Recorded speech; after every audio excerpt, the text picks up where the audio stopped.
Assalamualaikum warahmatullahi wabarakatuh. Perkenalkan, nama saya Hamidah, NIM 18129016. Pada kesempatan kali ini, saya akan menjelaskan dan mempresentasikan tentang administrasi peserta didik yang berkaitan dengan mata kuliah administrasi dan supervisi pendidikan. Nah, pertama marilah kita lihat dulu pengertian dari administrasi peserta didik. Pengertian administrasi sendiri yaitu dalam arti sempitnya adalah pengelolaan dan pelayanan.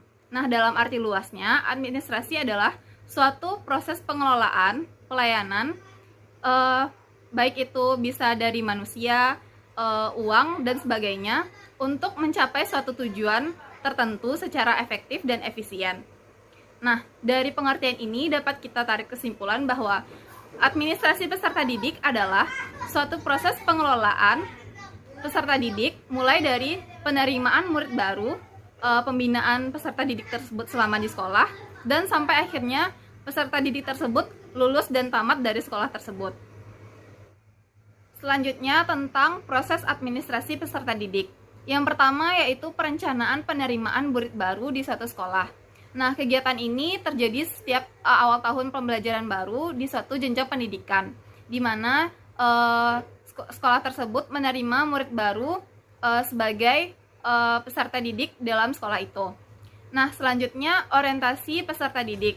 Nah, ini dilakukan ketika selama peserta didik berada dalam sekolah, di mana peserta didik harus mampu untuk menyesuaikan diri dengan sekolah tersebut. Selanjutnya ada bimbingan dan konseling, di mana bimbingan dan konseling ini didapat oleh peserta didik selama berada di dalam sekolah. Selanjutnya ada disiplin dan tata tertib sekolah. Peserta didik diajarkan untuk terus disiplin dan melaksanakan tata tertib yang ada di sekolah tersebut sesuai dengan apa yang sudah diatur oleh sekolah. Selanjutnya ada pengelompokan peserta didik. Peserta didik tersebut dikelompokkan sesuai kelompoknya tertentu oleh guru yang berada di sekolah. Selanjutnya ada pengelolaan kelas, di mana guru setiap harinya mengelola kelas dengan baik dalam pembelajarannya. Kemudian ada pencatatan data peserta didik dan instrumen yang digunakan. Ini bertujuan untuk melengkapi data peserta didik selama peserta didik berada di sekolah tersebut, dari mulai ia diterima di sekolah tersebut sampai akhirnya lulus dari sekolah itu. Yang terakhir ada kenaikan kelas dan ujian akhir, di mana ini adalah kegiatan di setiap akhir tahun pembelajaran, di mana setiap siswa akan mengalami kenaikan kelas, dan di jenjang pendidikan yang tertingginya dia akan tamat dari sekolah tersebut. Materi selanjutnya yaitu tentang instrumen administrasi peserta didik. Terdapat dua cara untuk mendata peserta didik dalam satu sekolah. Yang pertama secara manual dan yang kedua secara elektronik. Nah, kita bahas dulu secara manual. Yang pertama terdapat buku induk siswa, di mana di dalam buku induk siswa ini terdapat semua data siswa dari siswa tersebut diterima di sekolah itu sampai siswa akhirnya lulus dari sekolah tersebut. Data tersebut adalah data-data penting berkaitan dengan siswa sendiri. Nah, selanjutnya ada buku Kleper. Buku Kleper ini adalah buku yang mendukung buku induk siswa, di mana juga berisi data-data penting siswa, namun tidak selengkap dari buku induk siswa. Yang ketiga ada daftar presentasi peserta didik. Nah, ini dapat disebut dengan daftar kehadiran siswa setiap hari yang diambil oleh guru yang mengajar dalam kelas tersebut. Selanjutnya ada daftar mutasi peserta didik, di mana di dalam daftar ini terdapat berbagai macam data tentang siswa yang berada di sekolah tersebut.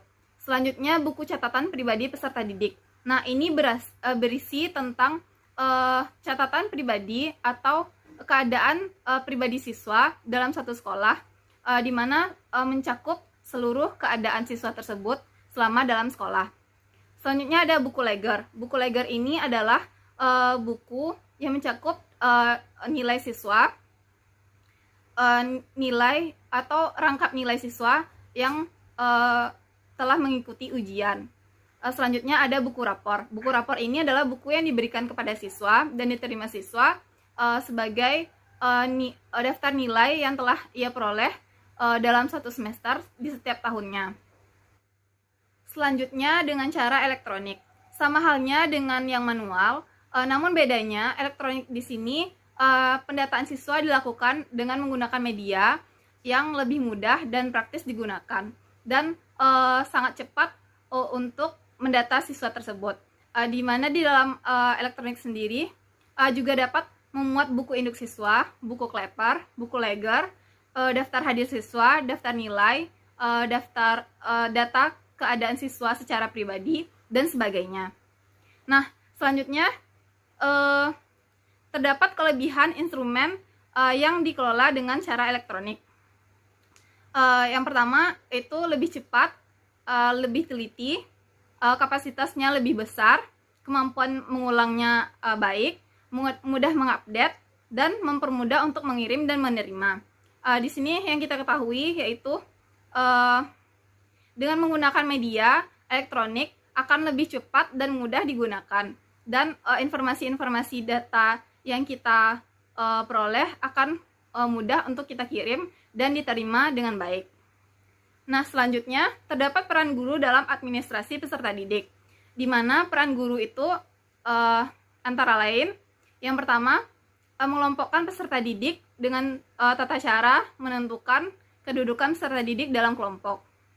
Nah, guru dalam mengelola kelas, guru juga bisa mengelompokkan peserta didik sesuai kelompoknya tertentu.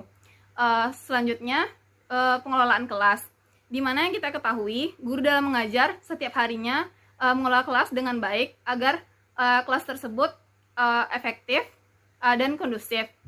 Di dalam pengelolaan kelas, guru juga mencatat daftar hadir siswa setiap harinya, dan juga guru selalu mengingatkan siswa untuk berperilaku baik, disiplin, dan mengikuti seluruh tata tertib yang ada di sekolah. Selanjutnya, peran guru dalam kenaikan kelas dan ujian akhir, di mana guru mencatat seluruh daftar nilai siswa dan mengelola daftar nilai tersebut untuk dijadikan rapor siswa pada akhir tahun pelajaran. Demikianlah materi administrasi peserta didik yang dapat saya sampaikan. Mohon maaf apabila terjadi kesalahan dalam pengucapan, dan terima kasih atas segala perhatiannya. Saya akhiri dengan Assalamualaikum warahmatullahi wabarakatuh.